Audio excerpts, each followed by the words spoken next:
Welcome to the channel, everybody. Today, we're pitting two automotive titans against each other. American cars versus European cars. It's a rivalry as old as time, filled with passionate opinions on both sides. Instead, we're going to dive deep into the nuances of each, exploring their unique strengths, quirks, and everything in between. By the end of this video, you'll have a comprehensive understanding of what makes American and European cars tick. So, grab your driving gloves, settle in, and let's hit the road. All right, let's address the elephant in the room, the price tag. Generally speaking, American cars tend to be more affordable upfront compared to their European counterparts. First, manufacturing costs in the US have historically been lower due to factors like labor costs and government regulations. Second, European cars often come loaded with more standard features and luxury appointments, which naturally bumps up the price. Think of it like this. A base model European car might come standard with leather seats and advanced safety tech, while those might be optional extras on an American car. European automakers have cultivated a certain image of prestige and exclusivity, and they know people are willing to pay a premium for that badge and the perceived status that comes with it. Now, this isn't always the case. There are certainly affordable European cars and pricey American ones. But generally speaking, if you're looking for the most bang for your buck at the dealership, American cars tend to have the edge. Now let's talk build quality. Traditionally, European cars have held a slight edge in terms of perceived quality, fit, and finish. Think about it. German engineering, Italian craftsmanship. These phrases evoke a sense of precision and attention to detail. European automakers often use higher-grade materials in their interiors, from the softness of the leather to the density of the plastics. They also tend to sweat the small stuff, focusing on tight panel gaps, solid-feeling switchgear, and a general sense of over-engineering. However, it's important to note that American automakers have made significant strides in recent years, especially in terms of reliability and long-term durability. Ultimately, build quality is subjective and can vary greatly even within the same brand, let alone across continents. Now, before we dive into what sets American and European cars apart, let's take a moment to appreciate their common ground. Despite their differences, they both share a fundamental goal: to transport people and things from point A to point B, hopefully with a touch of style and comfort along the way. Both American and European automakers have embraced technological advancements, particularly in areas like safety, fuel efficiency, and in-car entertainment. You'll find cutting-edge driver assistance systems, hybrid powertrains, and massive touchscreens in cars from both sides of the pond. Many American cars are now manufactured in factories outside the US, and vice versa. Ultimately, whether you're driving an American car or a European one, you're benefiting from decades of automotive innovation and a shared passion for pushing the boundaries of what a car can be. Chapter 4. A Tale of Two Continents. Key differences in design and philosophy. Now, for the juicy stuff, what truly sets American and European cars apart? Well, it goes beyond just the badge on the grille. American cars traditionally have prioritized comfort, practicality, and straight-line speed. They're about effortless cruising on wide-open highways, spacious interiors that can accommodate the whole family, and powerful engines that deliver a satisfying rumble. European cars, on the other hand, lean more towards agility, efficiency, and driving dynamics. They're designed for navigating winding country roads, squeezing into tight parking spaces, and delivering a connected, engaging driving experience. Think of it like this. An American car is like a comfortable pair of jeans, reliable, familiar, and perfect for everyday wear. A European car is more like a tailored suit, sharp, sophisticated, and designed to make a statement. But understanding these core philosophies helps to explain why certain design choices are made. Chapter 5. Fueling the Debate: How Gas Prices Shape Automotive Trends. Let's talk fuel efficiency, or as our European friends call it, fuel economy. It's no secret that gas prices in Europe are significantly higher than in the US.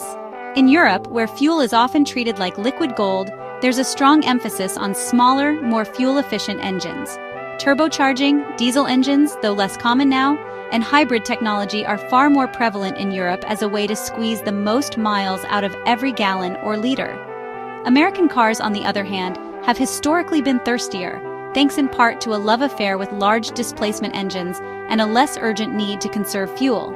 However, with rising gas prices and growing environmental concerns, even American automakers have started to embrace smaller, more efficient engines. In Europe, with its narrower roads, tighter city centers, and generally shorter commutes, fuel efficiency is a much higher priority.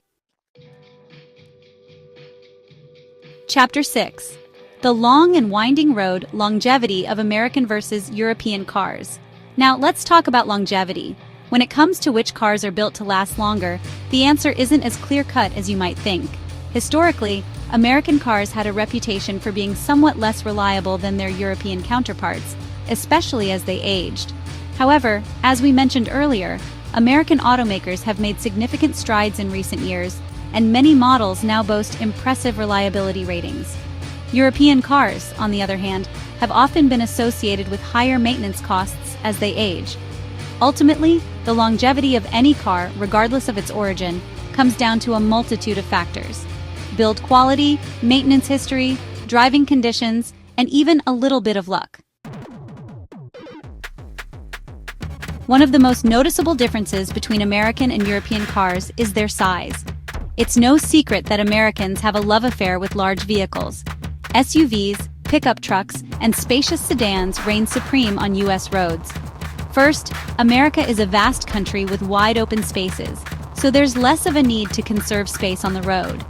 Second, gas prices have historically been lower in the U.S., making it more affordable to drive larger, less fuel-efficient vehicles. European cars, on the other hand, tend to be smaller and more compact. This is partly due to necessity. Europe's cities are older and more densely populated, with narrower streets and tighter parking spaces. Furthermore, fuel efficiency is a major concern in Europe, so smaller, lighter cars make more sense. But overall, there's a greater emphasis on practicality and maneuverability in European car design, which is reflected in their generally smaller dimensions.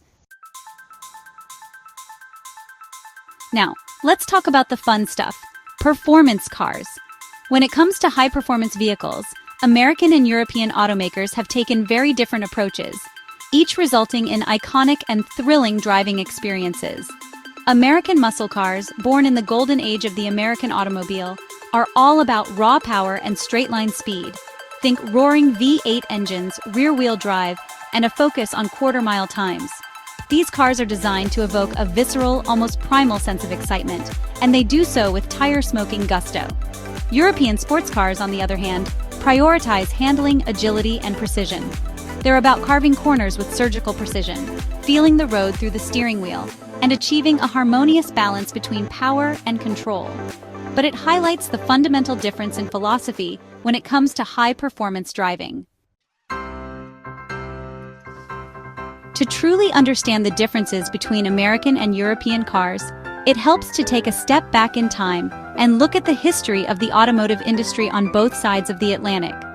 The American automotive industry, pioneered by visionaries like Henry Ford, revolutionized manufacturing with the assembly line, making cars affordable for the masses. This focus on mass production and affordability shaped the early days of American car culture, emphasizing practicality and functionality. Meanwhile, in Europe, the automotive industry developed more organically, with a focus on craftsmanship, innovation, and luxury. And while both American and European automakers have faced their share of challenges, they've consistently pushed the boundaries of what's possible on four wheels. It's impossible to talk about car design without considering the environment in which those cars will be driven. The U.S., with its sprawling suburbs, wide highways, and generally less congested roads, has fostered a love affair with large, comfortable vehicles designed for long-distance cruising. Features like adaptive cruise control, lane-keeping assist, and powerful air conditioning make sense in a country where long commutes and road trips are commonplace. Europe, on the other hand, with its older, more densely populated cities, narrower streets, and generally higher traffic density, has led to a preference for smaller, more maneuverable cars. Features like parking sensors, compact dimensions, and fuel-efficient engines are highly valued in a region where navigating tight spaces and conserving fuel are daily priorities. Europe's extensive network of high-speed trains and public transportation systems reduces the reliance on personal vehicles, while America's car-centric culture means that cars are often the primary mode of transportation. So, there you have it, a deep dive into the world of American and European cars. We've explored their histories, their design philosophies, their strengths, and their quirks. If you enjoyed this automotive showdown, be sure to give this video a big thumbs up and subscribe to the channel for more car-related content. And most importantly, let me know in the comments down below. Which side of the pond do you prefer and why? Until next time, happy driving!